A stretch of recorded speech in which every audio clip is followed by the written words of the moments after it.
thuốc này nó là rem đầu lúc tụi có tập rem thuốc này nó là rem đầu lúc tụi có mô abang asang lúc tụi có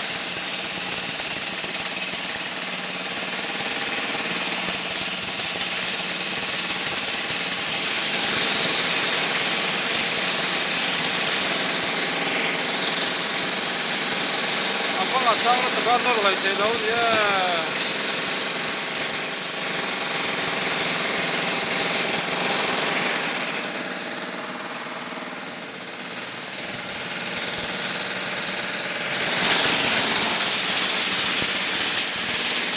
bác sang ô bà lúc cái mô nó lại thế đâu nhé